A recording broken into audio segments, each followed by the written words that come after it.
My name is Declan, and I am 34 years old. For the past decade, I have worked brutal, back-breaking shifts in commercial kitchens to build a modest career as a chef, pouring my soul into a profession my family openly mocked. But the most defining moment of my entire life, the moment that shattered every illusion I had about blood and loyalty, happened exactly 2 years ago on my grandmother's 79th birthday. While my grandmother was sitting completely alone in her quiet kitchen wearing her best Sunday dress, my parents dropped a frozen microwave dinner on her table, told her they were in a massive rush, and hopped on a first-class flight to Aspen for my golden child brother's engagement party. They left her there like she was an old piece of furniture they forgot to cover up for the winter. But there was one massive thing my parents did not know. My grandmother had a secret weapon, a brilliant legal maneuver she had been quietly preparing for a very long time behind their backs. And by the end of the story, the same parents who abandoned her were publicly humiliated, stripped of their power, and begging for a piece of the pie they had so carelessly thrown away. Before I tell you exactly how I made them regret it, hit that like button if you believe that family loyalty should be earned through actions, not demanded by titles. And let me know what city or state you are watching from in the comments below, because I know this kind of family betrayal happens everywhere. Now, let's go back to the morning this all started. It was a Tuesday in the middle of March. I was elbow-deep in prep work at the restaurant where I run the kitchen in downtown Columbus. The morning rush was approaching. The stainless steel prep tables were covered in root vegetables, and the air was thick with the smell of roasting bones for stock. I was exhausted, having worked a double shift the day before, but a kitchen does not care if you are tired. Right as I was breaking down a side of beef, my phone vibrated aggressively against the metal table. It was the family group chat. I normally mute it, but for some reason, I wiped my hands on a towel and unlocked the screen. 6 messages came through in rapid, chaotic succession. My mother, Brenda, posted a high-resolution photo of a boarding gate at the international airport, her designer luggage perfectly framed in the shot. My father, Richard, posted a picture of himself holding a mimosa in the exclusive airport lounge, wearing a cashmere sweater that cost more than my monthly rent.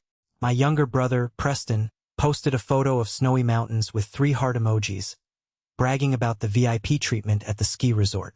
Then came a private text. It was not in the group chat. It was directly from my mother to me. It read, "We left Grandma dinner. Do not make a thing of it." I stood there in the noisy kitchen and read the text twice. The sheer audacity of those words hit me like a physical blow. Do not make a thing of it. As if a woman's 79th birthday was just a minor inconvenience on the way to a luxury vacation.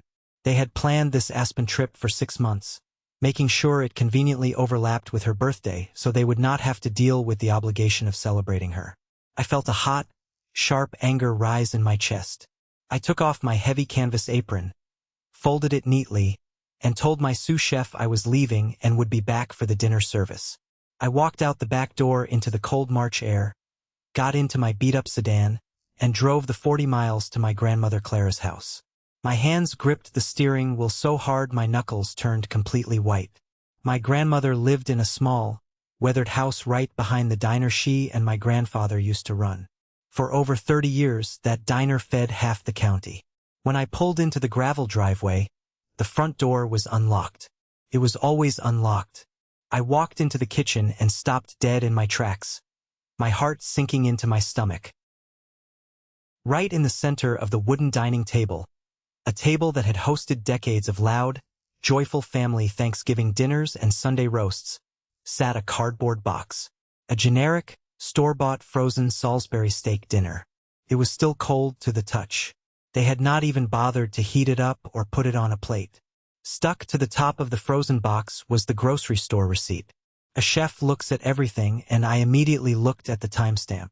7:52 in the morning. They had been in her house at 8 in the morning, dropped a frozen block of sodium and preservatives on her table, and by 10 o'clock they were drinking mimosas at the gate, posting photos for their country club friends to like. Next to the box was a cheap, glittery birthday card signed with 2 hasty scribbles, the kind you buy at a gas station on the way to somewhere more important. My grandmother was standing by the sink, staring out the window at the empty driveway. She was wearing her good navy blue dress, the one with the pearl buttons she usually saved for a wedding or a funeral. She looked at me, then looked down at the frozen box on the table. "It is fine," she said quietly, her voice thin. "They are very busy people. They have important things to do." She glanced at the clock on the stove, her hands slightly trembling. I knew that tremble. It was not age. It was a lifetime of holding back tears so other people would not feel uncomfortable. She was making excuses for the people who had just shattered her heart.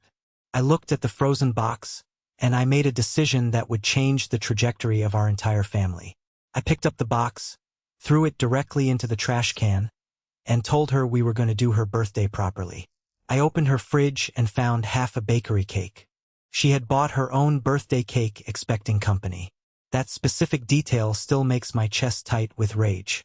I found a box of old candles in her junk drawer. Then, I tied on one of my grandfather's old aprons, turned on the stove, and I started cooking.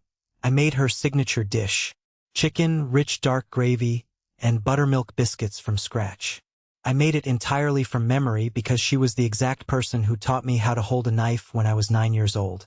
The house slowly started to smell like real butter, roasted garlic, and the warmth of a proper home. She sat at the table watching me move around her kitchen. For a brief moment, the heavy sadness in her eyes lifted, replaced by a quiet pride. We sat down, we ate, and I lit the candles on her half-cake. I told her to make a real wish. She blew them out and said she had already made her wish come true, and that I would understand soon enough. I thought she was just being sweet. After dinner, she went to the old oak hutch in the dining room and unlocked the bottom drawer. She pulled out a faded blue notebook. Every single cook in our town knew about that notebook.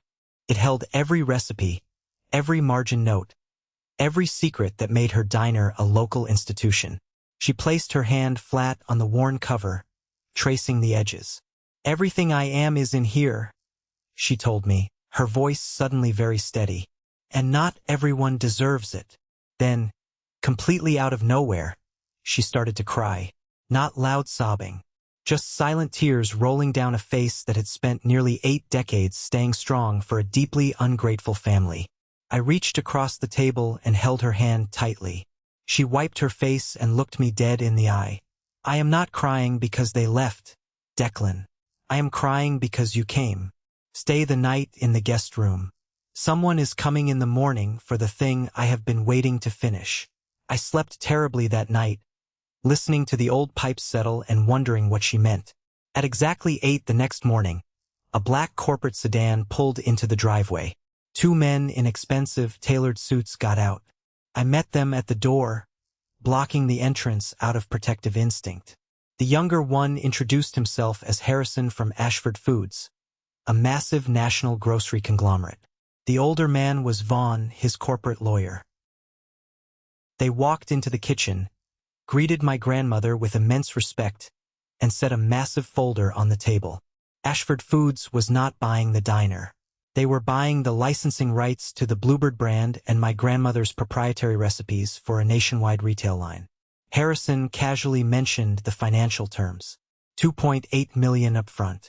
A royalty structure that could push the total valuation near $4 million over the next decade. My grandmother did not blink at the numbers. She just nodded, as if they were discussing the weather. Vaughn opened the contract to the final page and handed her a premium pen. Then he looked directly at me. "You should sit down for this, young man," he said, tapping a specific clause on the paper. "It concerns you more than you think." My grandmother touched the second page of the contract. It had my full legal name printed in bold letters. Custodian of recipes. She had mandated a non-negotiable condition of the sale. Ashford could only use her name and recipes if I was permanently retained as the final quality control and brand director. I was being given a massive corporate salary, full health benefits, and absolute veto power over any product that carried her name. "I taught you with my hands," she said, looking at me. "Preston can sell things, but you make things real. You are the keeper of this legacy. It belongs to you now." I was completely stunned. I could not speak. But my shock was aggressively interrupted by my phone vibrating on the table. It was a screenshot forwarded to the family group chat by my mother. Loretta, the notoriously nosy neighbor, had texted my parents a picture of the men in suits entering the house, asking if Clara was selling the property. The countdown had started. The storm was coming, and my parents were about to lose their minds. To fully grasp the absolute, unhinged panic that was about to rip through my family, you have to understand the cruel arithmetic of my childhood. I was born into a family that treated me as a utility, a backup generator, while my brother Preston was treated as a blue-chip investment. My grandfather Earl opened the diner in 1990. He and my grandmother worked 18-hour days, standing over hot grease and dealing with broken dishwashers to build a comfortable life. But my father, Richard, hated the diner with a burning passion. He hated the smell of fried food that lingered on his clothes. He hated being known around town as the local cook's kid. As soon as he could, he ran from it. He wanted to be white-collar, country club adjacent, and entirely untouchable. He married my mother, Brenda, a woman who shared his deep, unsettling obsession with social status and outward appearances. They spent their entire adult lives trying to pretend they came from generational wealth instead of working-class grit. When Preston was born, he was their golden ticket. He was loud, charming, played junior golf by age 10, and schmoozed adults like a seasoned politician. I was quiet. I liked being in the kitchen. I liked working with my hands and understanding how things were made. The division of labor in our family became painfully clear very early on. When Preston needed a new car for high school, they dipped heavily into their savings to buy him a luxury sedan, so he would look good pulling into the student lot. When I needed a car, I took extra weekend shifts washing dishes at a local diner just to afford a rusted-out hatchback. The most glaring, unforgivable evidence of this dynamic was the college fund. For years, I was told there was a joint account meant to help both of us get through school without crushing debt. But when it came time for me to apply to a respected culinary institute, my father sat me down in his immaculate home office and explained that culinary school was not a real education. He looked me in the eye and said Preston's business degree at a prestigious private university required the entire fund, and that I should just get a job at a local chain restaurant if I wanted to flip burgers so badly. I did not yell. I did not fight him. I took out massive student loans and worked 2 jobs simultaneously, sleeping 4 hours a night for 3 years. When I finally graduated from culinary school, I walked across the stage holding my degree and looked out into the audience. My parents were not there. They had skipped my graduation entirely to attend Preston's amateur intramural tennis tournament 2 states away. I never threw a fit about it. I just accepted my designated role. I was the emergency contact, the fixer. When my parents went on a 3-week luxury cruise and the diner's industrial water heater exploded, flooding the basement, they did not handle it. They called me to deal with the plumber, the insurance, and the cleanup. When my grandmother needed delicate cataract surgery and was terrified of the procedure, I was the one sitting in the cold, beige waiting room for 6 hours, holding her coat and signing the discharge papers.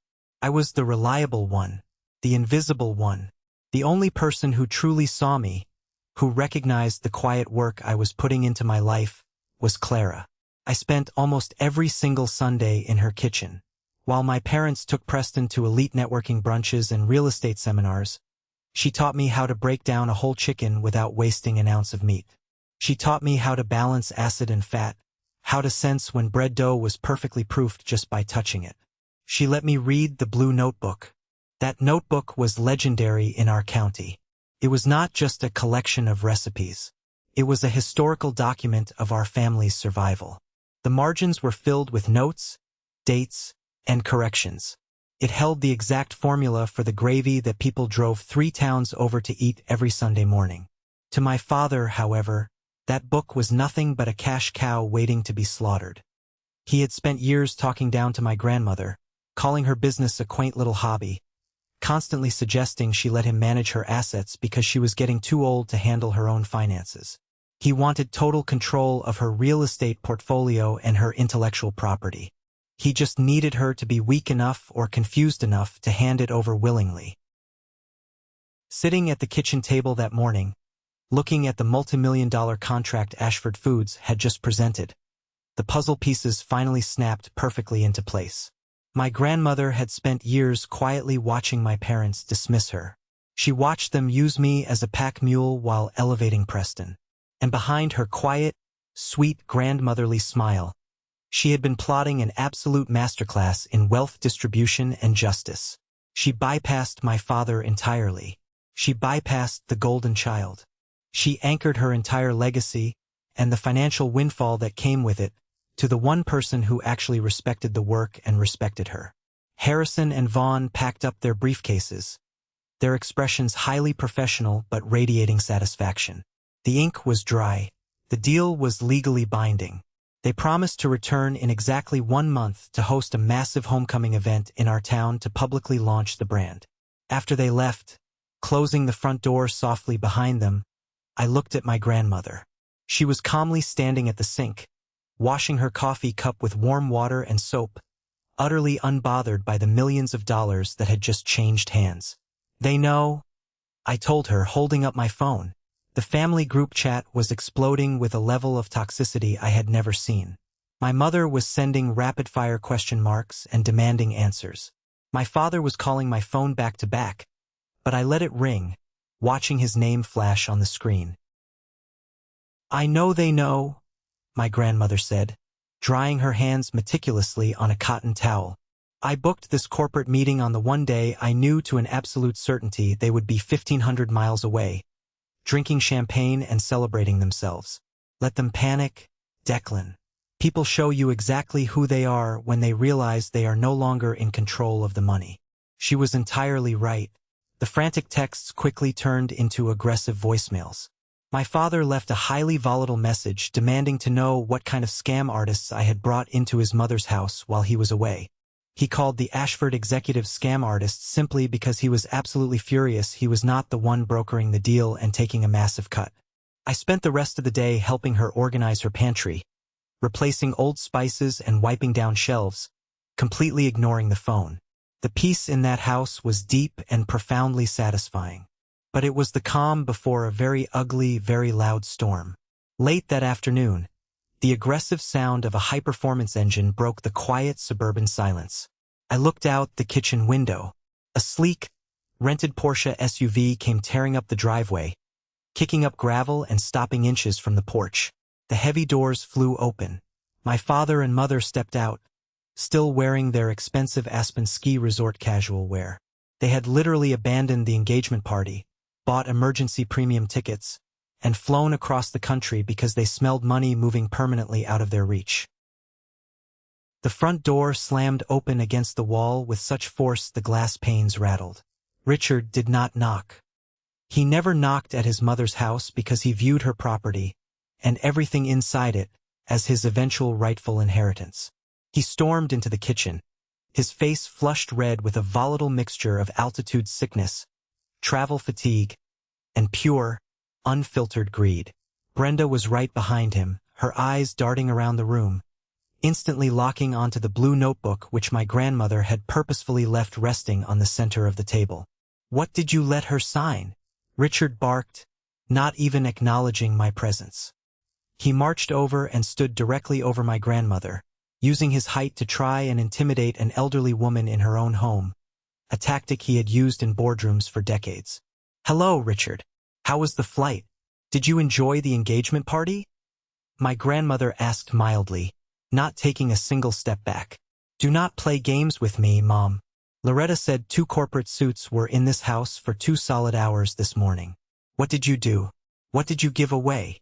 I stepped forward, placing myself physically between him and the table. "She sold the licensing rights to the Bluebird recipes," I said, keeping my voice dead even, refusing to match his aggressive energy. "To Ashford Foods. The deal is closed. The paperwork is finalized." My mother let out a loud, highly dramatic gasp, pressing her manicured hand to her chest as if she were in a soap opera. "You sold the family legacy to strangers? Without consulting your own son? Without consulting the family's financial best interests? It is my legacy, Brenda. my grandmother replied, her voice cutting through the room like a cold knife. I built it. Earl built it. You two spent 30 years pretending it did not exist because it smelled like onions and grease. You told your country club friends I was retired, not running a diner.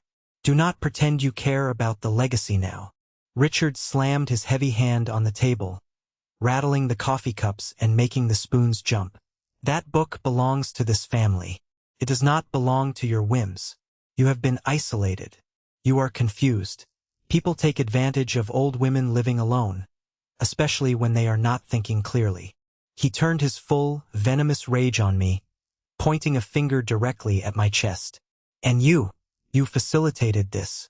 You manipulated a vulnerable old lady to grab a piece of the pie because you are bitter about your own failures. You think because you flip burgers for a living you deserve a seat at the adult table?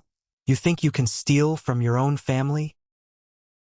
I looked at him, really looked at him. The man who refused to pay for my education, who skipped my graduation, was now looking me in the eye and accusing me of financial manipulation. She was perfectly fine and capable when you left her a frozen TV dinner yesterday morning, I said, my voice rising just enough to command the room. You were in this house at 7:52. You left her garbage, you did not even turn on the microwave, and you got on a plane. Now suddenly she is vulnerable and you are her fierce protector. Brenda stepped forward, realizing aggression was failing. Her voice dropped into that fake, soothing, deeply manipulative tone she used when she wanted to control a narrative. Declan, sweetheart, you do not understand corporate business. We are trying to keep this family together. We are trying to protect her hard-earned assets. If she signs something under duress, we can fix it. But we need to take control of the situation immediately. Richard nodded, crossing his arms over his expensive sweater. He delivered his ultimatum, laying his cards on the table. You are going to call those men back right now. You are going to tell them she is not in her right mind and the deal is off. If you do not, I will get a lawyer this afternoon. I will file for an emergency conservatorship. I will have a judge declare her mentally incompetent, take full legal custody of her affairs, and void that contract. Do not make me drag my own mother through a humiliating public medical evaluation. Just give me the paperwork. He smiled, a cold, calculating corporate smile. He truly thought he had us trapped in a corner. He thought the threat of a public, messy court battle over her sanity, a process that would strip her of her dignity, would force us to fold immediately. He was relying on the fact that decent people hate conflict and will surrender to avoid a scene. My grandmother did not flinch. She slowly reached into the deep pocket of her knitted cardigan. She did not look scared. She looked entirely bored, like a chess master waiting for an opponent to realize they were in checkmate. She pulled out a thick, sealed envelope and tossed it onto the table. It slid right in front of my father, hitting his hand. Open it, she said. Richard frowned, picking up the envelope. He tore it open and pulled out a stack of dense medical documents. I watched his eyes frantically scan the top page. I watched the arrogant, triumphant smirk melt right off his face, replaced by a pale, twitching realization of absolute defeat. It was a comprehensive psychological, cognitive, and neurological evaluation, dated exactly 1 month ago, conducted by the top neurologist in the entire state. The report concluded in absolute, undeniable medical terminology that Clara was exceptionally sharp, fully competent, and possessed total executive function. It stated clearly she was capable of making complex financial and legal decisions without any undue influence. I saw a specialist on purpose, Richard, my grandmother said, her voice turning into unbreakable steel. I knew exactly what you would try to do. I knew you would try to weaponize my age and claim I was losing my mind. That document is legally bulletproof. Bring your lawyer. Bring a judge. They will laugh you out of the courtroom, and I will countersue you for harassment. My mother snatched the heavy stack of papers from his hands, reading them frantically, her mouth opening and closing like a fish out of water. This is a setup. You planned this entire thing behind our backs to make us look foolish. You planned a week in Aspen behind mine, Clara shot back without missing a beat. Now get out of my kitchen. Both of you. They had absolutely no leverage left. The medical threat, their trump card, was dead on arrival. Richard looked at me with a hatred so pure, so concentrated. It was almost physical. You think you won? He spat, his voice shaking with suppressed rage. You think you can steal from your own blood and walk away clean? I will ruin you, Declan. I will make sure everyone in this family, everyone in this town, knows exactly what you did here today.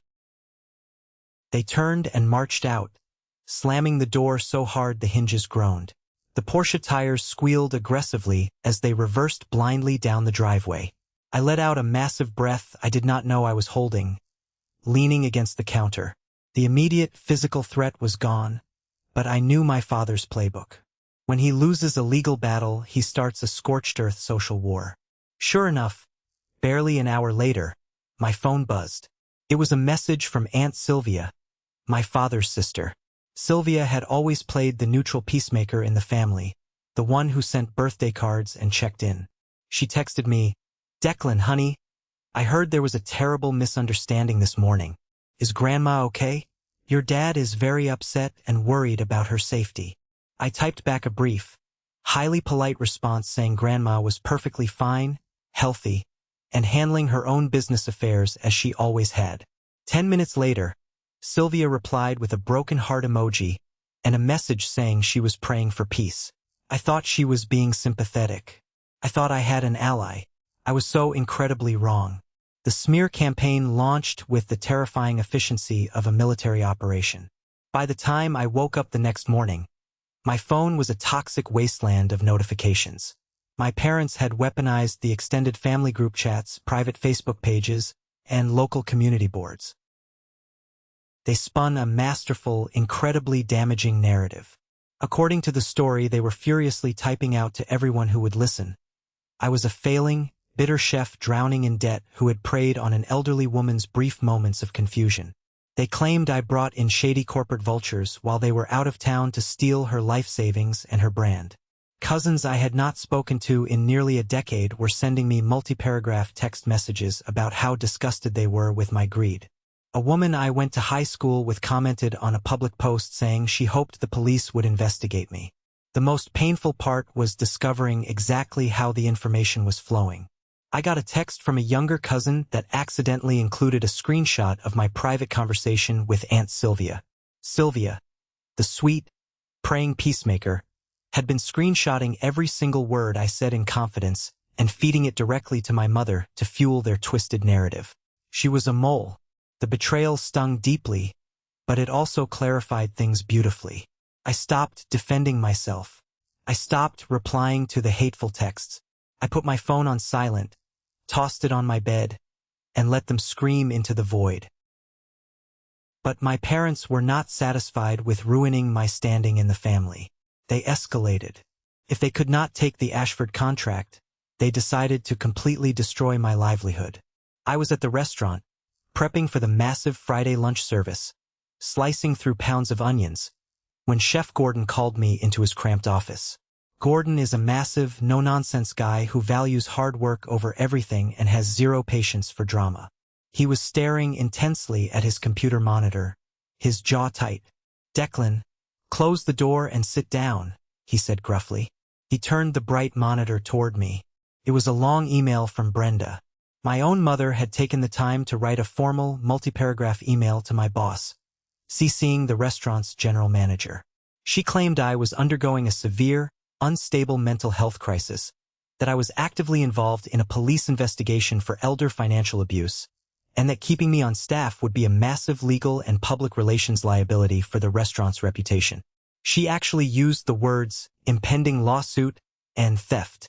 I felt the blood drain entirely from my face. My stomach dropped. I stood there, deeply humiliated, waiting for Gordon to ask for my keys and tell me to pack up my knives. Instead, Gordon leaned forward, looked at the screen, and hit the delete button on his keyboard with tremendous force. "Your mother seems like a real piece of work," Gordon grunted, crossing his massive arms. "She called the front desk here twice this morning before she sent the email, demanding to speak to management. I told her I don't give a damn about your family drama as long as the prep is done and the food goes out hot.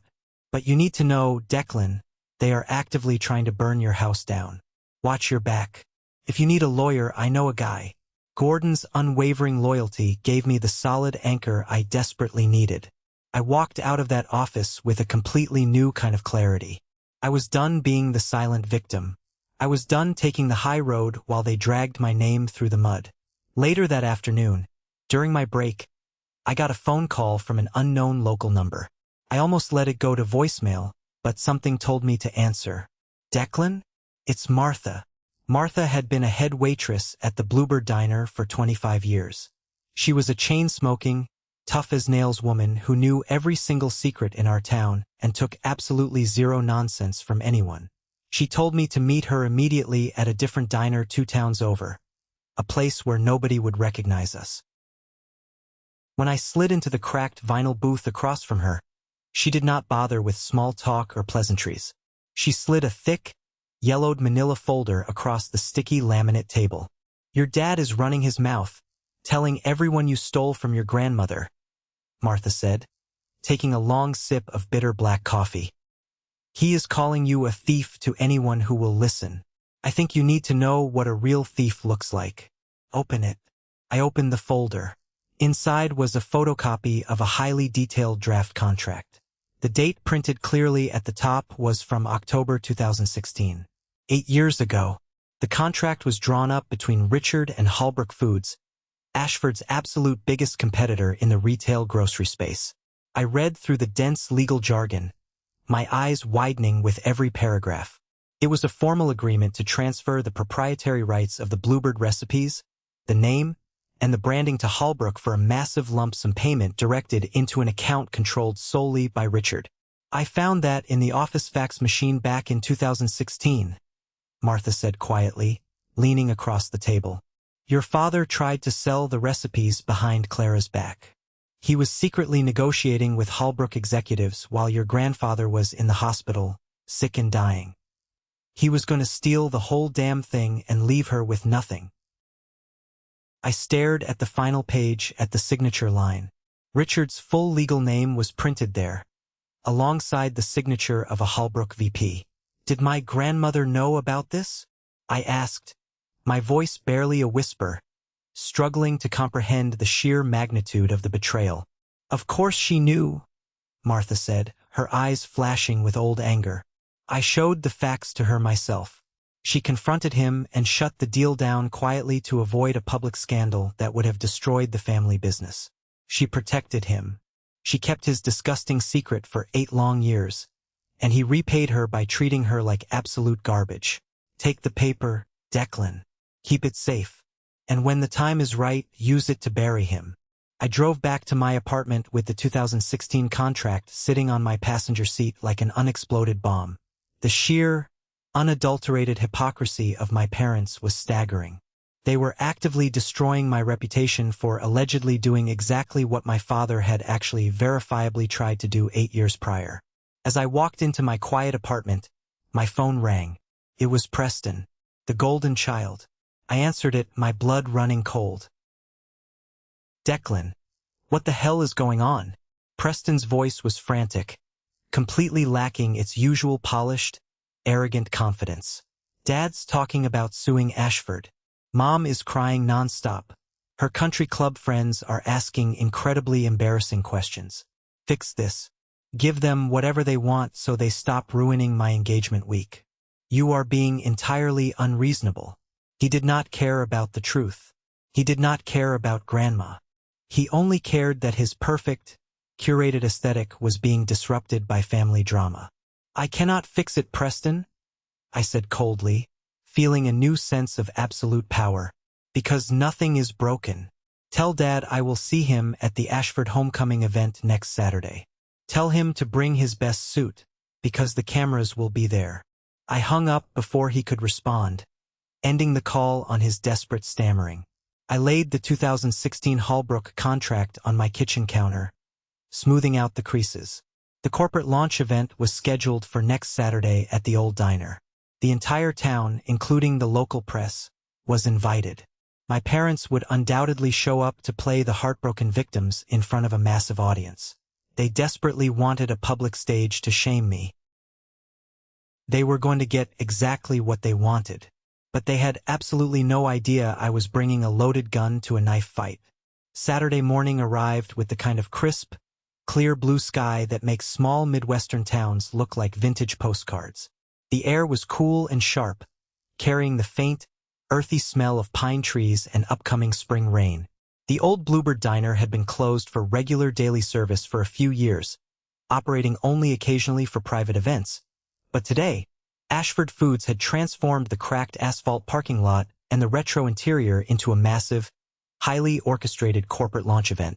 They had strung up heavy, expensive canvas banners across the front awning, set up professional tasting stations with gleaming silver chafing dishes, and invited the entire town to celebrate the brand's national debut. My grandmother, Clara, was the undisputed guest of honor. The local media was out in full force, including Simon, the veteran investigative reporter from the county paper who had covered local news, town hall meetings, and local business developments for 30 relentless years. Simon was not a gossip columnist looking for cheap clicks. He was a hard-nosed, old-school journalist who cared deeply about verifiable facts, and his presence added a layer of serious, undeniable weight to the morning. I arrived at the diner 3 hours early to help coordinate the professional catering staff Ashford Foods had hired for the day. Walking into that diner felt like stepping into a perfectly preserved time machine. The air smelled exactly the way it did when I was 9 years old. It was a perfect, intoxicating blend of roasted garlic, hot melted butter, fresh ground coffee, and the faint, nostalgic scent of the old red vinyl booths. On the front counter, arranged in perfect, symmetrical pyramids under the warm glow of the pendant lights, were the first official prototypes of the retail grocery line. The packaging was a beautiful, deep navy blue, identical to the exact shade of the diner's iconic front door. Right across the front of every single box, printed in a customized font that perfectly mimicked my grandmother's distinct, elegant handwriting, were the words Clara's Kitchen. It was absolutely stunning. It was a massive corporate rollout, but it felt deeply personal.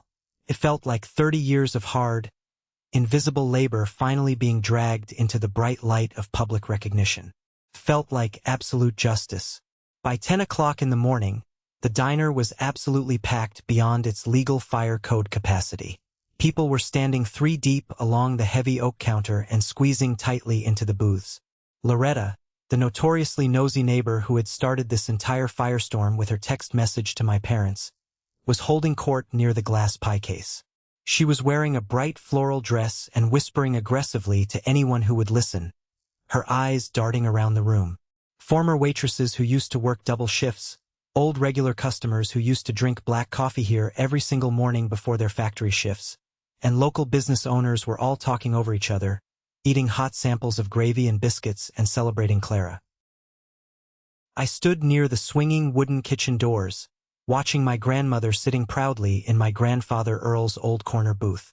She looked completely radiant. She was wearing a beautiful silk blouse, smiling warmly and shaking hands with people she had fed through devastating factory layoffs, terrible winter storms, and profound personal tragedies. She looked like the undisputed queen of the county, finally receiving her crown.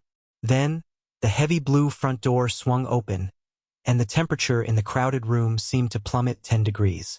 My father Richard, my mother Brenda, and my brother Preston walked in. They did not just walk in. They made a highly calculated entrance.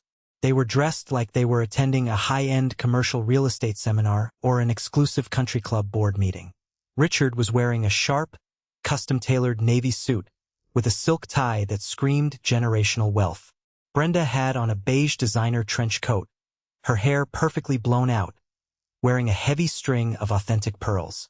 Preston was standing right behind them, looking slightly nervous but trying his absolute best to project the golden child confidence he had been raised to weaponize against the world. They had come to stage a hostile takeover of the narrative. They had spent the entire week aggressively spreading vicious lies about me on community message boards and at HOA meetings, claiming I was guilty of severe elder abuse and attempting to steal her estate through fraudulent means. Now, they were here to play the heartbroken, protective, wealthy family in front of the local cameras and the town's most influential residents. I leaned against the kitchen doorframe and watched Richard work the room. It was honestly a terrifying masterclass in psychological manipulation. He did not come in yelling or causing a public scene. He came in looking deeply concerned, playing the role of the weary patriarch carrying a heavy, tragic burden. I saw him walk directly over to Simon the reporter. Richard placed a firm, masculine hand on Simon's shoulder, leaned in close, and spoke in a low, serious tone. He was actively weaving his fabricated story. He was telling anyone who would listen that he was just trying to fiercely protect his elderly, vulnerable mother from corporate sharks and a deeply troubled, financially desperate grandson who had completely lost his way. He dropped heavy legal buzzwords deliberately, loudly mentioning protective custody, estate planning, and unwavering family loyalty. Brenda was doing the exact same thing near the tasting tables. She was dabbing her perfectly dry eyes with a monogram tissue, telling Loretta and the local bank manager that they had to abruptly cancel Preston's lavish engagement week in Aspen, abandoning their non-refundable deposits because of the terrible, unexpected family crisis I had selfishly caused. They truly thought they had already won the war. They thought the immense social pressure of the entire town looking at me with suspicion would force me to back down, panic, and voluntarily hand over the Ashford contract just to save my own reputation from total ruin. They thought I would crumble under the crushing weight of their carefully constructed lies, just like I had crumbled when they took my college fund years ago. I did not crumble. I just stood by the kitchen doors, my arms casually crossed over my chest, feeling the heavy, thick manila folder tucked safely into the inside breast pocket of my jacket. The trap was beautifully set. They were walking right into it, completely blinded by their own towering, unchecked arrogance. Harrison, the lead Ashford Foods executive, walked to the front of the room and tapped the microphone. The high-pitched feedback caused the chatter to die down immediately. Harrison gave a highly polished, deeply respectful speech about the enduring legacy of the Bluebird Diner. He talked about corporate authenticity, the immense value of real, hard-working American families, and the rich history of Clara's recipes. He pointed to the blue packages stacked on the counter, explaining that Clara's life work would soon be on shelves in thousands of grocery stores nationwide. He then formally announced that Clara had legally appointed me, Declan, as the custodian of recipes. He explicitly explained to the crowd that this meant I was guaranteed a massive corporate salary and full brand control to ensure the food never lost its soul, completely bypassing any other family members or third-party brokers. The crowd politely clapped, but I could physically feel the thick, uncomfortable tension in the room. The toxic whispers my parents had planted all week had done their intended damage. People were looking at me sideways, whispering behind their hands, questioning my motives. The applause was scattered, hesitant, and unsure. Before Harrison could hand the microphone to my grandmother to say a few words, Richard made his move. He stepped out of the crowd, projecting an aura of absolute, undeniable patriarchal authority. He walked right up to Harrison, smiled a tight, aggressive, corporate smile, and essentially ripped the microphone directly from the executive's hand. He turned to face the dense crowd of 80 people. The room went completely, uncomfortably silent. You could hear a pin drop. "Thank you all for being here today," Richard said, his deep, commanding voice echoing perfectly through the small diner's acoustics. "My mother, Clara, is a pillar of this community. My father, Earl, built this place from the ground up with his bare hands and relentless sweat. And as the head of this family, it is my absolute, God-given duty to protect their legacy from those who wish to exploit it." He paused dramatically, letting the heavy silence hang over the room to maximize the theatrical effect. He looked directly at me standing by the kitchen doors. His eyes were cold, flat, and full of absolute venom. Unfortunately, we all know that when a significant inheritance or a massive sum of corporate money is involved, certain individuals see a golden opportunity. They take advantage of advanced age. They ruthlessly take advantage of familial trust. My family has been put through a living nightmare this past week. We have had to consult a senior estate lawyer to discuss protective legal custody of my mother's assets.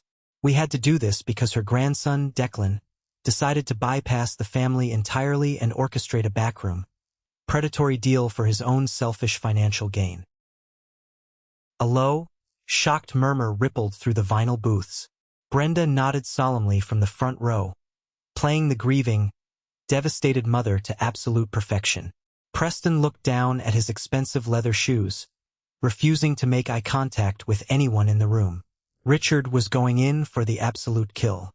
He was trying to publicly shame me so severely, painting me as a criminal mastermind who preyed on the elderly, that Ashford Foods would have no choice but to void my employment contract right then and there to avoid a massive, brand-destroying public relations disaster. "We are a strong, united family," Richard continued, his voice thick with highly rehearsed, entirely fake emotion. "We will not let corporate greed or a troubled, bitter young man's jealousy destroy what Earl and Clara built. We just want my mother safe, we want her protected, and we want the absolute truth to be known to this community today." He lowered the microphone, looking incredibly satisfied with himself. He thought he had just delivered the final, fatal blow to my life. He expected me to run out the back door in tears of humiliation. He expected my grandmother to sit in her booth, silent, confused, and defeated by his overwhelming, domineering authority. He had absolutely no idea what was about to happen. I did not run. I did not yell. I did not break a single bead of sweat. I uncrossed my arms and walked out from the kitchen doors with a slow, deliberate, terrifyingly calm pace. The dense crowd parted for me slightly, their faces a complex mixture of harsh judgment and intense, burning curiosity. I walked right up to my father. I reached out, grabbed the heavy metal microphone, and pulled it from his hand. He gripped the handle for a second, his knuckles turning white as he aggressively tried to hold on. But I yanked it away with a sudden, violent force that genuinely surprised him and threw him off balance. I turned my back to him completely, dismissing his presence entirely, and faced the crowded room. I looked directly at Simon the reporter, who had his pen poised eagerly over his notepad, ready to document the fallout. I looked at Loretta. I looked at my mother, whose fake, theatrical tears had suddenly dried up, replaced by a look of sudden, sharp apprehension. "My father talks a whole lot about protection," I said, my voice steady, deep, and amplified loudly through the diner's vintage speakers. "He talks endlessly about being the strong, moral head of the family. He tells you I took advantage of my grandmother while he was out of town. He tells you I am a thief who preys on the elderly. So, let us talk about the actual, verifiable timeline of events." I reached into my left pants pocket. I pulled out the crumpled grocery store receipt from the Salisbury steak dinner. "Last Tuesday was Clara's 79th birthday," I said, holding the small piece of thermal paper high in the air for the entire room to see. "My father claims he got stuck out of town on urgent business and could not be here to protect her. But this is a receipt for a generic frozen microwave dinner. The timestamp printed clearly on this receipt is exactly 7:52 in the morning on the day of her birthday. My parents were standing inside this very house at 7:52. I pulled out my phone with my other hand, opening the screenshot of the family group chat. I held the bright screen up toward Simon and the Ashford executives so they could clearly see the images. At exactly 10 o'clock that exact same morning, my mother posted a photo of a luxury boarding gate at the international airport.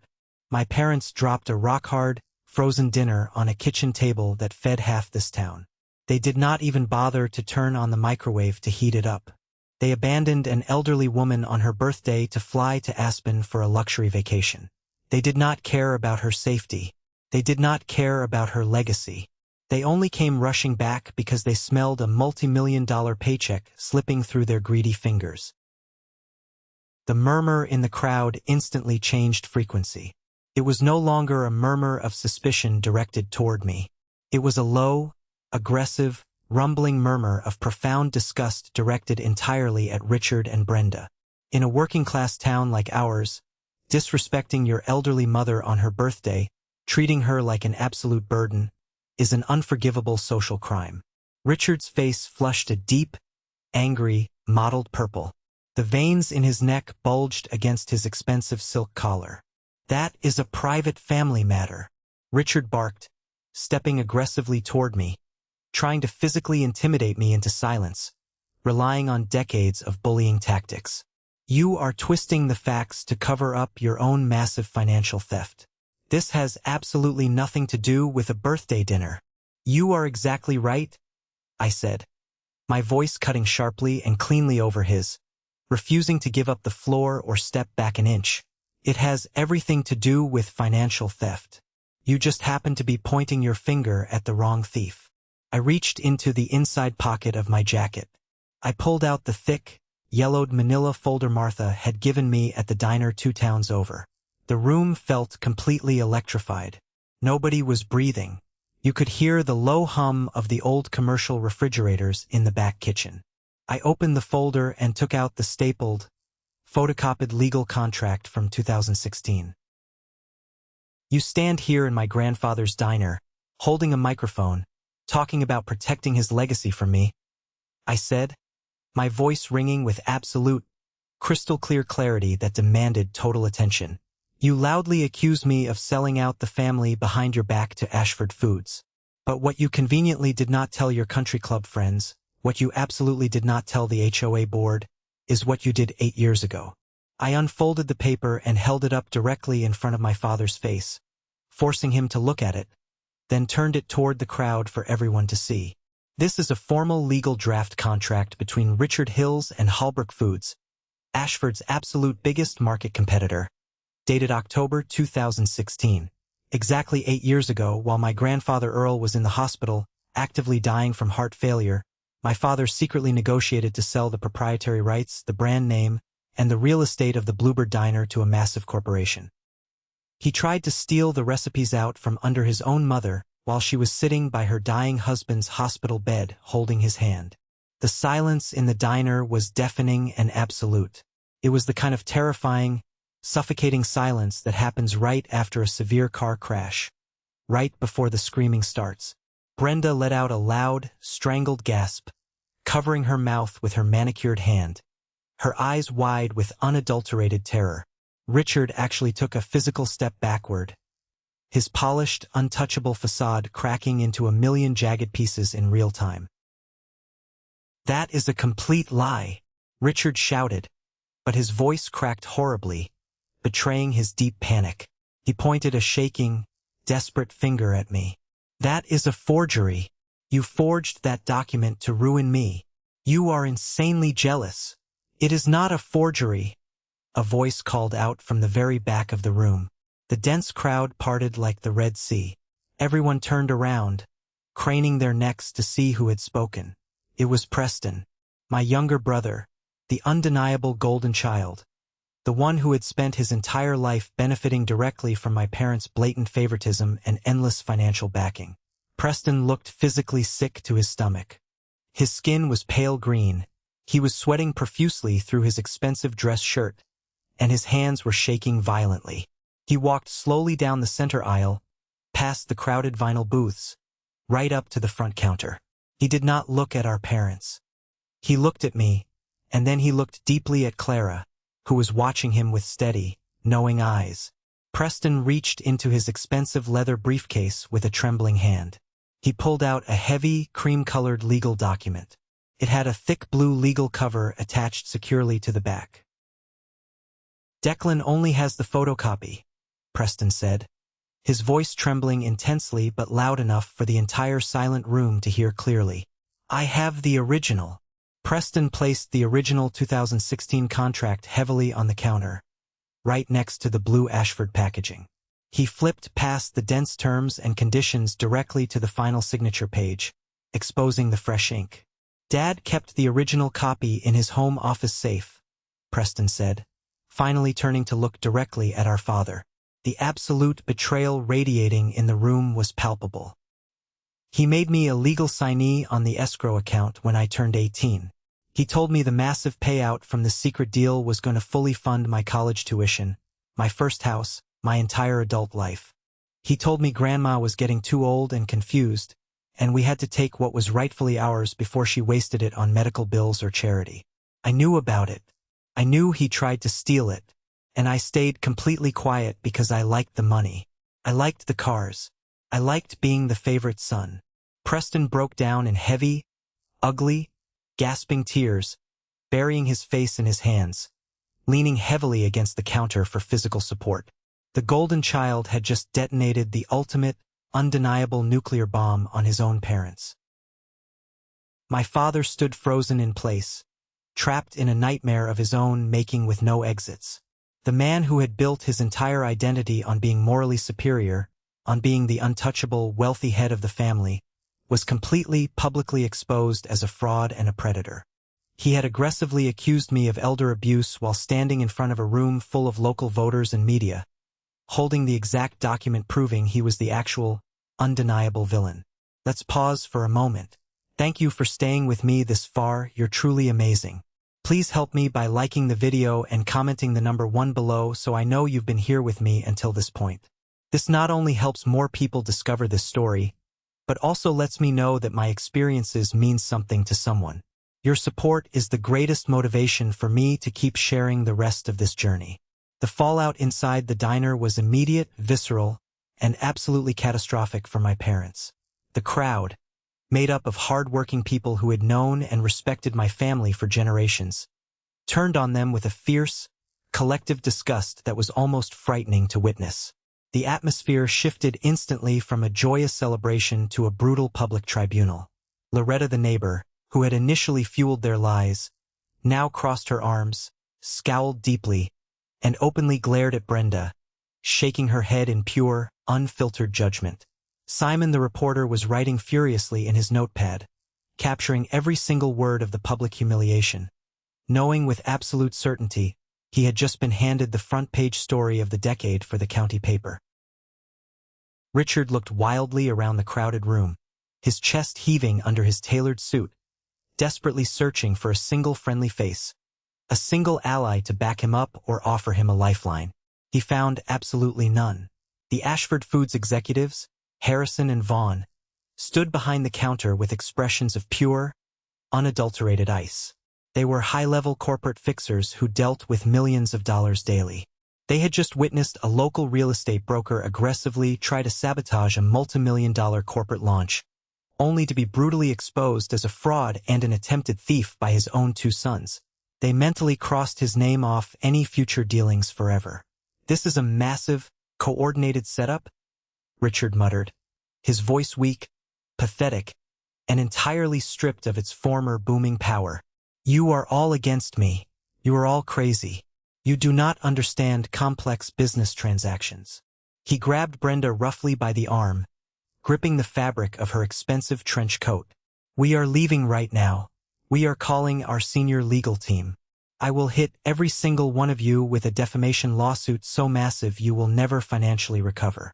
I will own this entire town." It was an entirely empty, desperate, pathetic threat, and every single person in the room knew it. You absolutely cannot sue someone for defamation when they are telling the objective, verifiable truth, backed up by original, ink-signed legal documents presented in front of 80 witnesses. Richard and Brenda essentially fled the scene. They practically ran down the center aisle, pushing aggressively past the former waitresses and town locals who refused to step out of their way, bumping into tables and chairs. They burst out the heavy front doors and practically sprinted across the cracked asphalt parking lot, looking like common criminals fleeing a crime scene. The loud, aggressive roar of their rented luxury Porsche starting up sounded like a desperate, cowardly retreat rather than a display of wealth and dominance. They peeled out of the lot, running a stop sign at the corner, leaving a thick cloud of dust and the total, irreversible ruin of their reputation behind them in the diner. The diner remained intensely quiet for a long, heavy moment after they left. The thick, suffocating tension slowly evaporated, replaced by a profound sense of relief and justice. Then, my grandmother Clara stood up slowly from her corner booth. She smoothed down the front of her floral silk blouse, walked slowly over to the front counter with quiet dignity, and placed her small, wrinkled hand firmly on Preston's shaking shoulder. Preston was still crying heavily, completely shattered by the immense weight of his own public confession and the realization of what he had just destroyed. "You did the right thing today, Preston," Clara said softly, her voice carrying a deep, complicated mercy that only a grandmother could possess.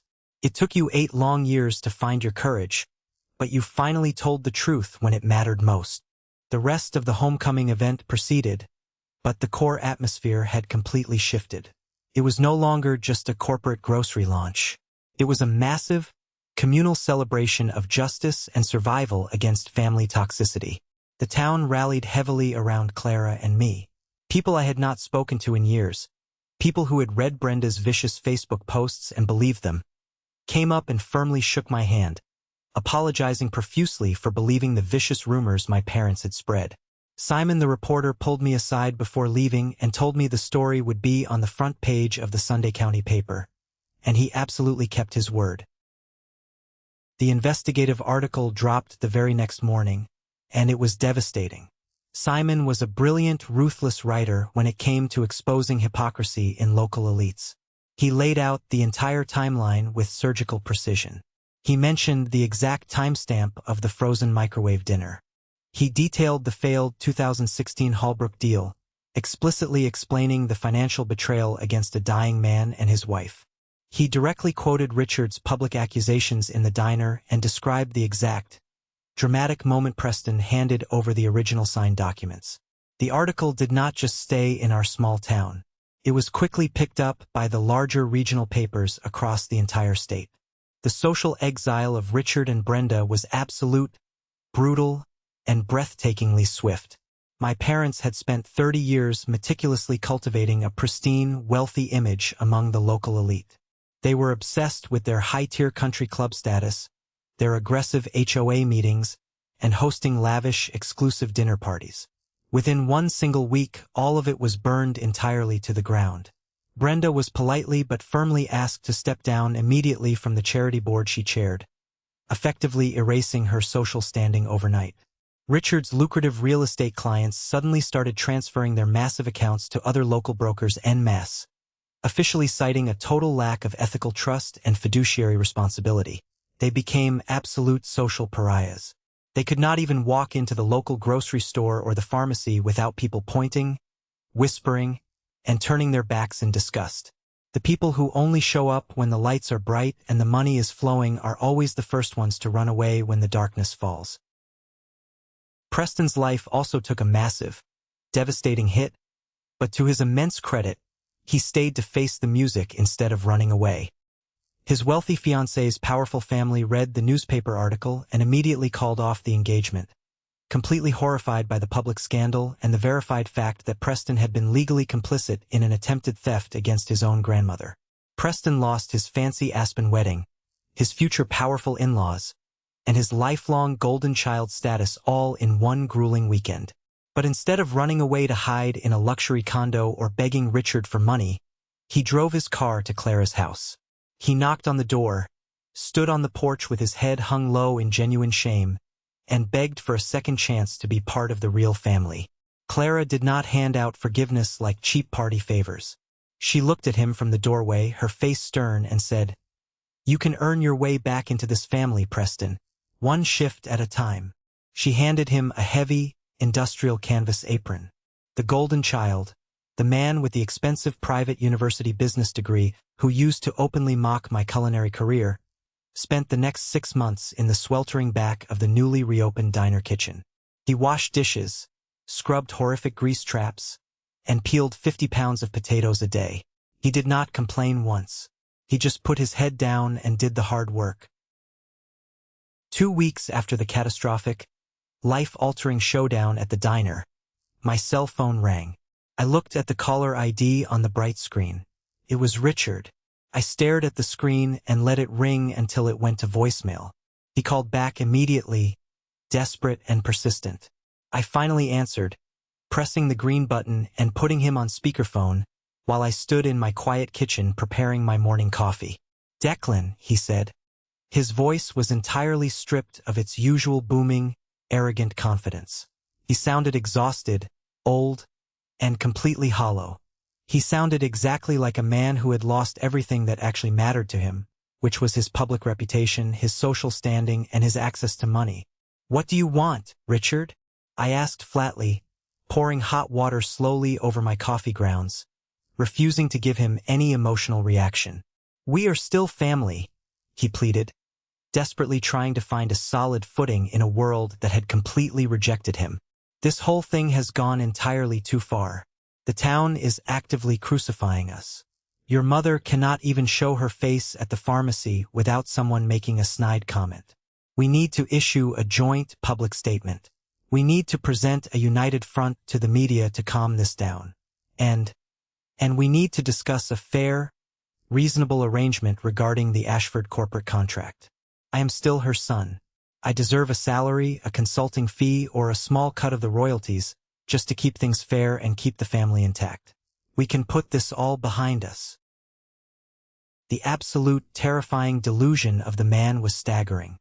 He had actively tried to frame me for elder abuse, tried to get me fired from my job, tried to steal a multi-million-dollar brand from his own dying father, and he still legitimately thought he was entitled to a paycheck for his troubles.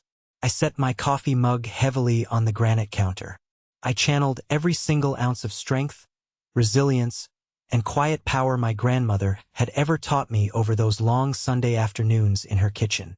"Listen to me very carefully," I said, my voice completely devoid of anger, operating purely on cold, hard facts. "You are not getting a public statement. You are not getting a consulting salary. You are not getting a single dime from the Ashford deal or the real estate properties.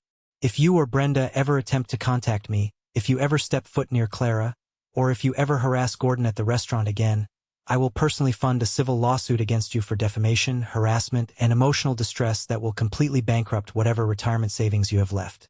The boundary is permanently drawn. Do not ever cross it." I hung up the phone. I opened my settings and permanently blocked his number. I blocked Brenda's number. I blocked Aunt Sylvia and every other toxic relative who had sided with them during their smear campaign. The exact moment I pressed block, I felt a massive, invisible weight physically lift off my shoulders and chest.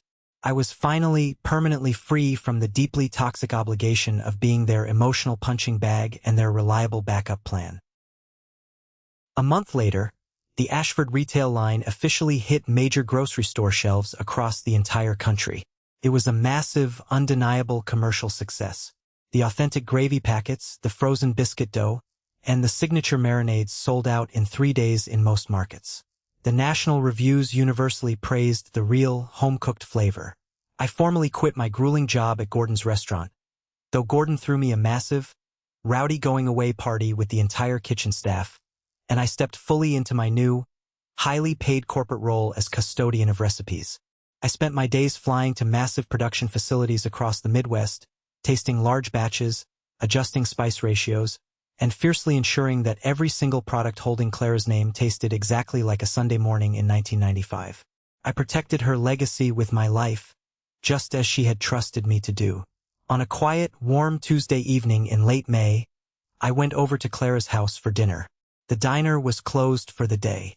Preston was there, his hands raw and blistered from washing industrial dishes, quietly setting the table with plates and silverware. He looked tired, but he looked real. The arrogance was entirely gone. Clara had cooked the meal herself. After we ate a massive dinner of roast chicken and vegetables, Clara stood up slowly and walked over to the old oak hutch in the dining room. She pulled a small brass key from her pocket, unlocked the bottom drawer, and pulled out the faded blue notebook. She walked back to the table, but she did not just open it to show me a single page like she used to. She placed the entire heavy, grease-stained book directly into my open hands. "It was never just about who legally owns the brand, Declan," she said, looking at me with eyes that held a lifetime of survival, grief, and immense wisdom. "It is about who keeps the fire alive when things get dark. It belongs to you now. You earned it." I opened the heavy cover. The pages were perfectly worn, stained with decades of butter, flour, and absolute love. I flipped past the famous gravy recipe, past the biscuit notes, past the entries my grandfather had scribbled in the margins before his funeral. I turned all the way to the very last page. There, written in fresh blue ink, the handwriting slightly shaky from her age, but perfectly legible and deliberate, was a brand new recipe. It was a complex, beautiful, intricate recipe for a slow-roasted beef brisket, utilizing techniques I had shown her months ago. At the very top of the page, underlined twice in bold ink, were the words, Declan's Roast. She had not just given me the legal rights to the brand. She had officially, permanently written me into the core history of our family. She had given me the exact thing I had spent 34 years desperately craving. True, undeniable, permanent validation. I sat at that wooden kitchen table, holding the blue notebook against my chest, and for the absolute first time in my adult life, I cried completely happy tears. The people who only show up when the lights are bright, the cameras are flashing, and the money is flowing will never, ever understand the true value of sitting in the dark, doing the hard, invisible work when nobody is watching. My parents abandoned the most valuable thing in our family because they thought it was just an old, useless woman and a cheap frozen dinner. They threw away solid gold because it was wrapped in a generic cardboard box. Clara knew exactly what they were the whole time, and when the ultimate moment came, she made sure the person who stayed in the kitchen was the one who inherited the kingdom. Thank you so much for listening to my story today.